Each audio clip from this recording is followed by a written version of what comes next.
mysteries. What's good, my fellow peasants? How you all doing? So I'm going to cover today 10 of the biggest, juiciest, most succulent mysteries still remaining in the Final Fantasy franchise. Now, some of these are games that they lit the fire under our feet, put the passion of sequology into our loins, and then they haven't followed through yet. Other of these points, they're kind of just vapid fillers, so I could get this list up to 10.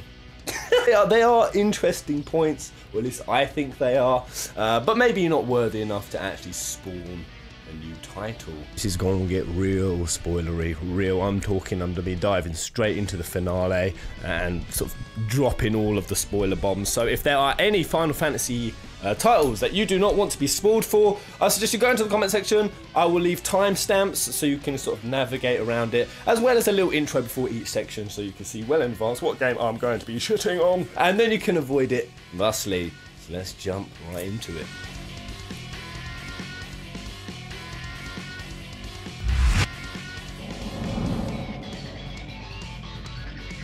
Okay, so number 10, this might be the weakest bullet in my arsenal, but I'm going to fire off with this one anyway. And again, I don't think this point really needs a whole new game for it, but did Kuja really die?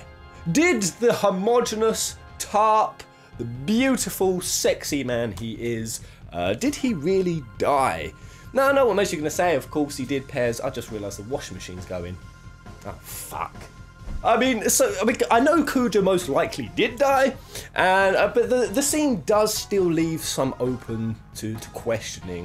You know, Kuja was still alive last Zidane spoke to him. Zidane did stay behind. The leaf tree came tentacle hentai-ing in. But am I really supposed to believe that in a series, in a franchise, where motherfuckers have survived things like this? I once in a lifetime hunted.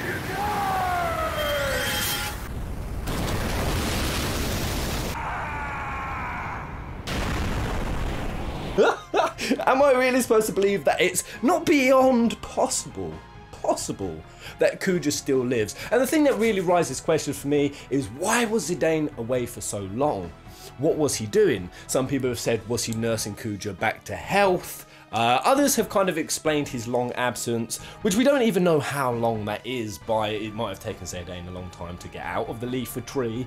He would then have had to navigate back without an airship across the world. He would have had to have gone to the Madara Sundry into Limblin, maybe, got a shit. I don't know the geographical route, but it took a while for us to get there. It might have taken him a while to get back. So I mean, that's a plausible explanation, but the reason why I feel like that might be is because would have really taken at least a year for him to get back. A year. 365 days minimum. Now the reason I say it had to be a year minimum is because at the end of the game we see that they are Vivi's children, and we know that these dolls only live about a year, I think it was. I'm pretty sure it was. Wikipedia, can you confirm? I'll confirm it in a thing. They don't live long, but Vivi perished and these children were born in that time frame. So that had to have at least been a year then. But then I think it might have even been longer because of Garnet's hair. Remember, she snipped it all off, and then in the final scene when she's getting coronated as queen, her hair is back to being beyond shoulder length. Now, looking at a simple growth of hair follicles, this is why I love my job. For her to have got it to past shoulder length, it would have taken at least 2 years, and that's with a good, healthy scalp. More likely, it could have even been 3 years. So where was Zidane this whole time?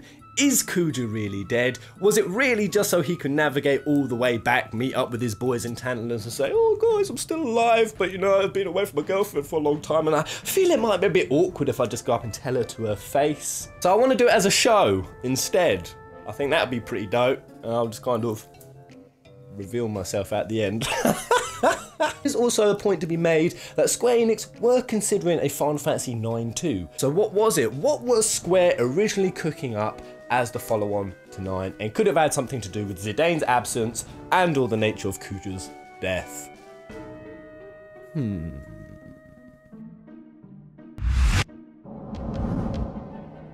Okay, so I'm really scraping the bottom of the fish barrel with this next one, but Final Fantasy VIII, I'm really curious about what would have happened post-game. Now, these aren't really massively unanswered questions, but I just would have liked to have known what would have happened to Rinoa.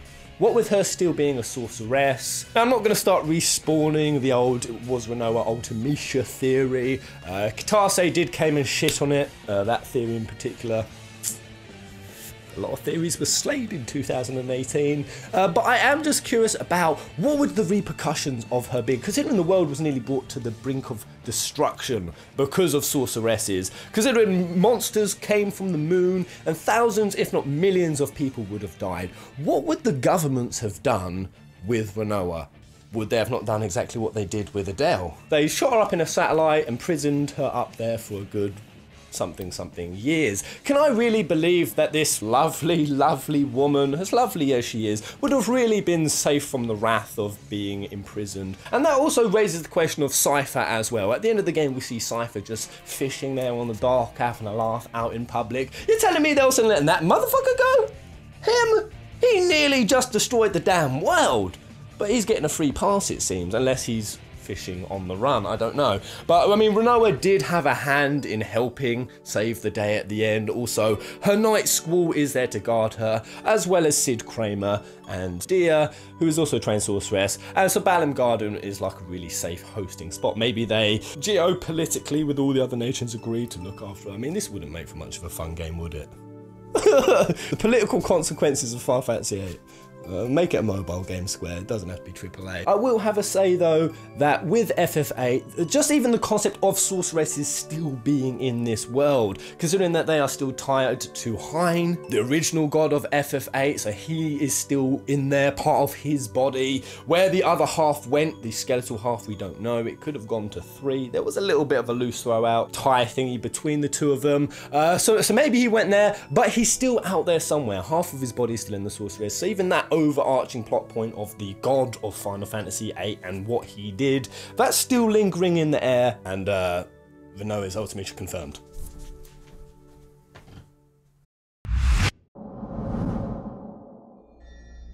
Coming in at number 8, Final Fantasy XII. Now, this is a really hard one to do considering the Evilise games are so huge, so expansive, so many of them. And I've only just come up to finishing Tactics myself, but the one thing that I always did wonder is, despite Venar and Vayne getting their asses kicked at the end and the Acuria supposedly being dethroned, the Acuria still do exist.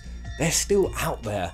And while Vayne at the end thought that they had failed, Venar said that they had succeeded in ways that he didn't know, because the Suncrist had been destroyed, the Age of Stones was over, and the Acuria have no more control over Evilise and its destiny. Now, we do see that play out. I've also played Revenant Wings, and it's because the Acuria don't have control. They're a race of angel-like beings called the Lumeras who were trapped up in their Sky City in a barrier, but the barrier comes away because the Acuria are gone, so they can come back down to Earth and exact their just revenge. And also the Espers, who were also under the control of Acuria, we see them get freed as well to do their own bidding and will. Some of them are terrifyingly strong, like Zodiac, who appears in pretty much all of the Evilise games. But the thing was, FF12 left off saying that the Age of Stones was over. I think they meant for the Acuria specifically, because we do see then in Tactics, Orosite comes into play, and then Espers, who are now going by the terms of Lucifer, can inhabit beings and kind of exact their own will. And this whole picture of all of these beings and races and gods who are now kind of free to do whatever they want. Evilise is like the open buffet to all of these beings vying for power, and all of these orders and societies and secret organizations. But it still remains that the Acuria, the original gods, despite they losing their grip, they're still out there. Are we supposed to believe that they just kind of head back to the sheesh bar that they were in the original concept and just kind of, well, man, we had a good run? I do get a feeling there is an opening for all of this to be finalized, and maybe that was gonna happen. Remember, when FF12, the remaster, came out, they did say they were considering another Evilise games if the fans wanted it. And then we even go back to Fortress, the cut Final Fantasy XII game. I don't know how much the story knew, but I think there was a giant wall built in the middle. I think Barsh was gonna finally be taking his MC role, which was nabbed off of him by Vaan because he looked, quote, too manly. Barsh was going to lead this, and whatever this wall was holding back, I'm sure there would have been some big foe, some big army. Maybe it would have been all of the freed races, and I don't know, there's a whole load of stuff, and I need to keep this video time down. So Final Fantasy XII, there's a whole load of juicy giblets still ready for the marinade.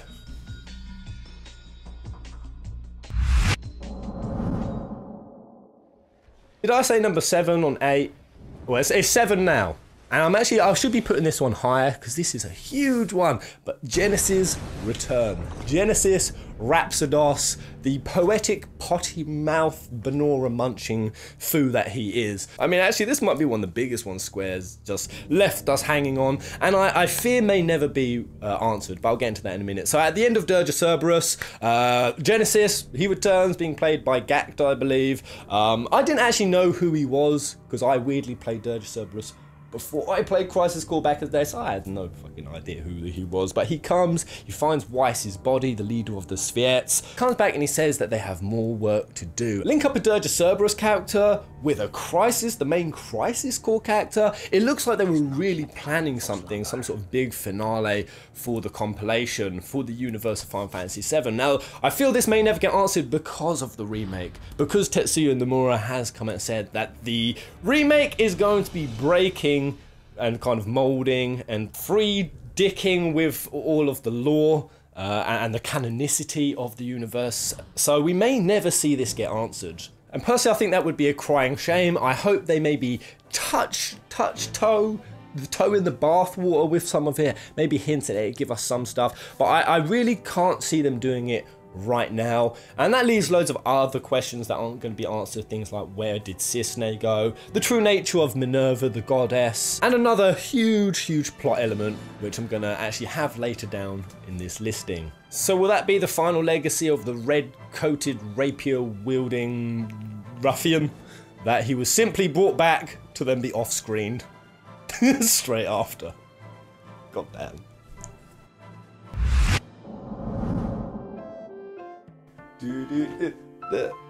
I know I'm not hearing the music, but I know whatever song I'm playing right now is going to be really cutesy and kind of meriting this kind of movement. World of Final Fantasy coming in at number 6. Now, I loved the pants off this game. When I first saw it, I had the kind of same whoa reaction as everyone else. What the hell is that? Is that Final Fantasy? It's really chibi, it's really goofy, it's really out there. But honestly, this was one of the best I can't get what I'm saying. It's one of the better titles, and I thought this was just a top-notch game, and it did tee up a hell of a lot at the end, even though most people don't realise it. So for anyone who can remember the Ultimate Gate, we send Brandless back through it at the end, Rain and Lan and the team, and Tamahomehei is there, who happens to be one of the most powerful.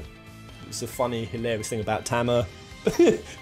She's actually one of the most powerful beings in the Final Fantasy universe. But at the end of the happy ending to the alternate ending of the sad ending, unfortunately Rain and Lan also get sucked through the Ultimate Gate along with Brandless back to the world where the you could tell I'm freeballing this video. Cogna, where the Cogna came through, so Rain and Lan, they disappear. But then they flip it up by bringing back Rain and Lan. However, most people don't get that they're only there in Mirage form. That's not the real Rain and Lan dancing at the end, and in fact the who's who of World of Final Fantasy actually tells us this directly. I'm gonna have to pop over to my computer to read this. So with Lan's future in the who's who, it says, through their exploits in Grimoire, Lan and Rain have proven their worth and been elevated to the pantheon of champions. These heroes serve the A-worlds, the realms of fantasy under Alexander's domain, which is Inner Crow, and so we may meet the twins again in one of these worlds, or perhaps more. Big D up. And even Rain's future. The Rain and Lan that were bestowed upon Alwyn as Prismariums are, as it turns out, newly born champions. But what of the Lan and Rain who were sucked through the gate? That is a story for another time. Whoa! That is a direct tee up to a World of Final Fantasy sequel. Now, I know that has been done, although it is mobile version, and I don't know the true details of that, so I don't know if that gets explained in there, but it's a mobile. I want a proper World of Final Fantasy 2, done in the same way. I don't want to be playing it on my diddly fiddly poxy pissing phone. There's a huge plot tee up. Where are Rain and Lan? Where did they go? And even just with them being A-world champions, because here's the thing, Inner Crow, she takes champions who will serve her planet to protect it. She has the power to pluck them from anywhere in the universe. The thing is, Sephiroth did appear in World of Final Fantasy. Cloud actually tries to pursue him at the expense of abandoning Lightning and I think it was Terra in this scene, but he does change his mind and he comes back to help him. So Sephiroth was out there. Now the interesting thing and the reason why I mention it is because Sephiroth is an anti-champion, not summoned by Enna Crow. So who summoned him? There must be a god equal to the power of Enna Crow, because remember, she's just one of many. There was also the Diablos king. She's just Alexander. There's kings of many of the different summons. World of Final Fantasy is a really triply, bubbly, nutty, chibi world of messy awesomeness. I like it. I'd like to see them continue that plot point that they have teed up. That makes my number 6. What was it? Oh yes, will they go through with Final Fantasy X-3? Will they do it? So for a lot of people want to say that the audio drama will, and the novella, the 2.5 novella came out, that they aren't real. And I've seen a lot of people go to great lengths to convince themselves of it. It's not real, it's not canonical because I say it's not, because it's not a game yet, or even go even further to believe a rumour that Kitase submitted the wrong Ultimania. He submitted a fan fiction accidentally to the publishing company and they published a fan fiction that's still being sold today. Of course, that is massive horseshit. That's why for me, while I will say that the audio drama and the 2.5 novella, if they do make that into a game, they will have to tidy up, I think, some of those plot elements. I am not saying by any means it's perfect, but what I am saying is it's not bad as most people think. There's some really interesting concepts in there. You know, Sin returning, Tidus dying and possibly returning. I know people say that makes death trivial, but this is a game where I've literally seen like 10, 15 people come back already. So I think death is pretty trivialized by the core idea of the far plane. And that's the thing. While Sin was defeated, and then in 10-2, Vegnagun was defeated, it does kind of leave the fate of Spirit inconclusive, just because of the sheer nature of the far plane. Now, Katase, I'm saying Katase actually, was it Najima? I'm saying Katase a lot for everything. I think it might have just been Najima, the story writer. Regardless, I think that the audio drama and 2.5 novella is canonical when it was written by the original story writer, when it was published by Square Enix, and therefore, because it's canonical, 10-3 is still a thing. The story of Yuna and Tidus is not over. Sin has returned. God knows who else has returned. And if you want more details on this, or my opinion on it, because I won't dive too much on it, there's really cool stuff like Yuna learning how to basically manipulate the fabric of time with her summon abilities. If you want to see all of that, I did do 2 videos on it. Check them out. I think those videos swayed some people. CEO of Square Enix did mention 10-3 in passing, that to hear more about it, that he's aware that 10-3 is out there, that fans are curious about it, and that, quote, fans would have to wait longer to hear about it. So all I know is that in this novella there's also something called a sex pact, which Yuna and Tidus make in the bow of a ship as they're traveling over to, you know, just having a wee little holiday, but then the boat crashes and actually Jack in final Aeon form comes and grabs her out of the water and Tidus sees her. It's crazy shit. It's really crazy.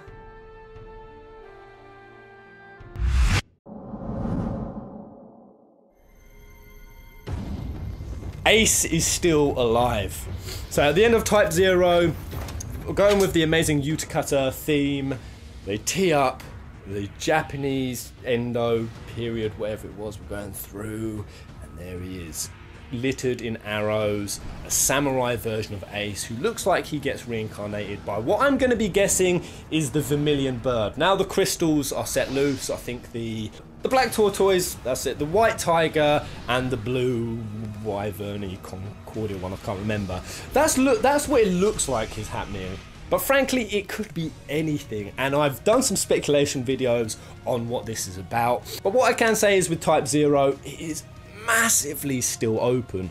Besides even just that, the main villain of Type 0, the main person we was against was the FNC god Lindsay. Eratia Alratia was playing a game versus Lindsay to who could open Etro's gate. Now Eratia was doing it by repeating the timelines, whereas Lindsay was trying to do it through mass murders, mass extinction, genocide, that's it, with the Ursas. to flood the gate, open it, and get through. Now, what we see at the end of Type 0 is kind of really inconsequential to the entire story. What really matters is that with Joker and Tiz coming back at the end, convincing Horatia to put all of the souls back into one more universe and to say, right, I'm done with it. What that means is that Horatia has stepped away from the table of the Etro's Gate game, but Lindsay is still there. That means we have one final spiral in which there are no redo-overs. Either they manage to succeed where they failed, or basically the entire universe of F&C is over and Lindsay is going to win. That must be the most logical reason for that secret ending. That must be what it must be teasing up, or at least I really hope it is. And I hope it's more than just Ace. I hope they're just not showing the rest of the class. Now, is this going to actually ever happen? Are we going to finally have this showdown? Probably not for a while. Last we heard about it ever, it was Hajime Dabata. He did speak about it and he said that he's not doing it right now. He's still working with the Luminous Engine division, the newly opened one, on this other game that is supposedly going to be twice the size of 15. So if Type 0 ever does get recontinued, it's going to be a while. Because it looks like it's benched. Boo.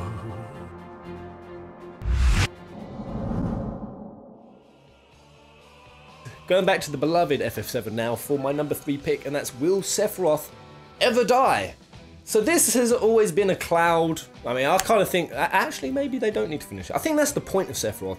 He's supposed to be that ever-lurking Cloud that can always be there and ever come back. I think I now just got that. I don't need to finish this point, actually. That's the whole Cloud and him being the Dark Cloud. Yeah, I get it. But Sephiroth never dying. So Advent Children revealed to us that as long as Cloud remembers him, Sephiroth will always return. Now, this makes me think, you know, for the greater good, should Cloud just not head to a clinic and have some induced amnesia on him? I mean, we've seen it happen before, him losing his memories. Should he induce that? Or, no, I'm going to get real dark here. Should he just kill himself? Yeah. You know, the whole planet's at risk here, mate. You know, it's just in your brain. If you're not there, if you're not like, everyone will be safe. No, Cloud, do the right thing, man. Jump off the... oh, no. I mean, but I do wonder, you know, what happens with that? When Cloud becomes an old man, let's say, no longer able to fight or to be the planet's defending champion. What if when he sat there, you know, old and senile, getting Denzel to wipe his ass as Tifa was out, manning the cake stall up the local church community hall. What if he remembers Sephiroth there and he pops back? It's going to be total oblivion. So will Sephiroth ever be truly defeated? Will Jenova always have an influence within the live stream? Now, we could argue that that was purged in Advent Children, that was kind of the point. That was purged, as well as Cloud also being given peace of mind. He came to peace with his situation with Aerith, and maybe in turn with Sephiroth. So because he's not plagued by the darkness that Sephiroth, you know, manifests himself back through Cloud from, maybe we're safe. And I suppose we can conclusively say that Sephiroth does never actually win, because the ending of FF7 is Nanaki thousands of years in the future. Or was it 200 years? This is the worst video ever. He's there, and we can see that the planet is still in good nick. You know, it hasn't been used as a vessel to go and travel the cosmos. So maybe we are safe from that threat on that front. But again, we go back to the Genesis. What threat are they looking to face? What about the weapons, the planet's weapons? Also, what do we actually know about Jenova's species? Now, are there more of her? Where does she come from? What is this other threat that's coming? Is Sephiroth going to be one of them? And again, only the 7 remake is going to give us any kind of indication about where the future of this whole compilation lies. Maybe they do address those kind of questions, and if Sephiroth will ever return. Just kind of wait until Cloud's at 75, shitting himself in a nursing home, and just turn up the dosage on his prescription.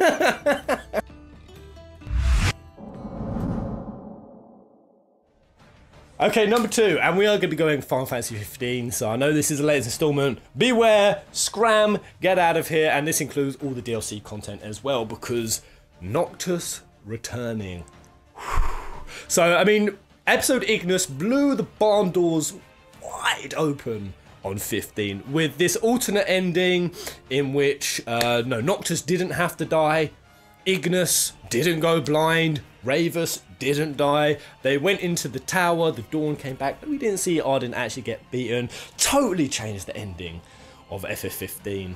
And we didn't really know to what ends. Now, what did it mean? Was this just a parallel universe? Was this a parallel timeline? Now, is this something that the crystal did? Is this tying into what happened in the past? Now, I've covered parallel universes and timelines so much in 15. Even before the game came out, we was theorizing along those lines. But now they've actually dipped their toe in the timeline pools. What do they plan to do with it? Now, we do know that with the 2019 DLC content, starting with episode Ardim and his backstory, which is going to be so good. So good.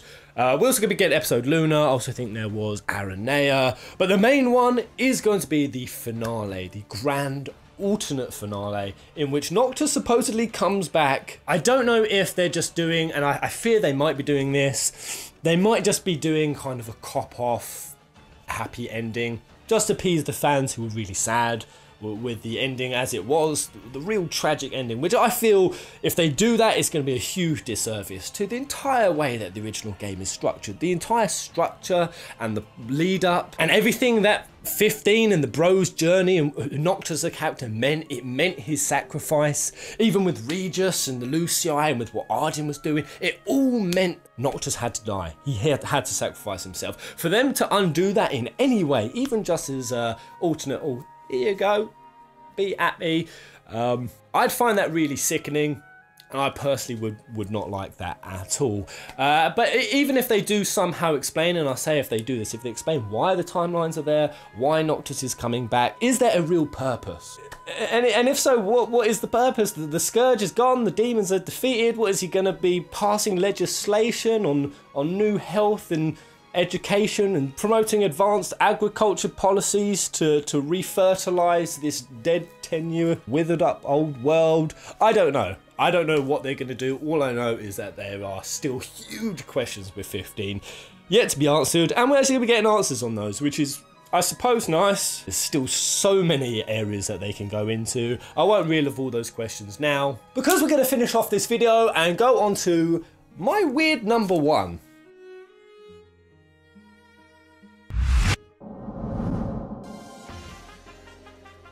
Yeah, you read that right. Gilgamesh. Gilgamesh. I personally find one of the biggest unexplained or yet to be finished off stories that is deserving of its finale to be Gilgamesh. He has followed this series since 19... He's been in 10 Final Fantasy entries. This weird, wacky, and yet sometimes really deep and sorrowful character's story, because that's the thing, he's not just this cameo jokey character like Ultros is, you know. I don't want this backstory of Ultros. Ultros can just be pervy Ultros. The borderline paedophile octopus, he could be just left alone. But with Gilgamesh, it's a bit different. We've seen stories, he's promoted that he's on this mission, on this adventure. Type 0 even went into the backstory of it, really tying into the epics of Gilgamesh about Gilgamesh being an Uruk king who philosophers actually do believe existed 2,500 years BC. But what I don't think most people realise is Square Enix did a little bit of mixing with another story, and this one was, I've got to get this name right, this was with a Japanese mythological character in the Chronicles of the Genpei War, and this was a character, a warrior monk, my script's all the way over there, called Benkei. Benkai, B-E-N-K-E-I. Now, this guy, he was a legendary warrior monk capable of killing 200 men by himself. Now, the way he did it, he had a real penchant for fighting on bridges. It was a really advantageous point for him to be able to do battle with far more overwhelming numbers. And he also travelled the world because he was trying to collect 1,000 weapons, the best weapons from all over the world. Does that sound familiar to you? Even the face paint that Gilgamesh often has, the Genji armor that we often get from him, that's all shouting out to the Minamoto clan, which again ties into this legendary monk story. Now, I know none of that needs to be answered, and there's probably a lot of people who don't need it, but I've personally thought about it, and I'd like them to give Gilgamesh his story. Give him either a huge chapter in an upcoming Final Fantasy. I've personally said I would love a summons game, one that really goes to the origins of the summons. I actually did a video on it, I'll leave a link to that as well. Why they're intrinsically connected to the crystal, how they reappear in all of these different universes, and within that story, if they could answer the questions on Gilgamesh, I don't know, I think that would be beautiful to take all of these stories of summons and Gilgamesh and to merge them into one big game, you know, give them individual characters, like the original Ifrit, the original Shiva. So screw it, just go watch that video. But I'd like them to actually give some real emotional weight, some real gravitas and profound meaning to Gilgamesh's story, because the reason why he's been going on this adventure, it is after the destruction of his people, and he's been such a funny, beloved, awesome character that I'd actually like to see that get wrapped up and concluded some way. So there we go, that's my number one. Does anyone agree with that? Thank you so much, guys. There we go, my 10 biggest FF mysteries, cliffhangers, tee-ups, whatever you want to call it, that have yet to be answered. Let me know what you think in the comment section below. Are there any mysteries or answers that you still have from Final Fantasy that you'd like to be answered? Get jiggy with it down in the comment section.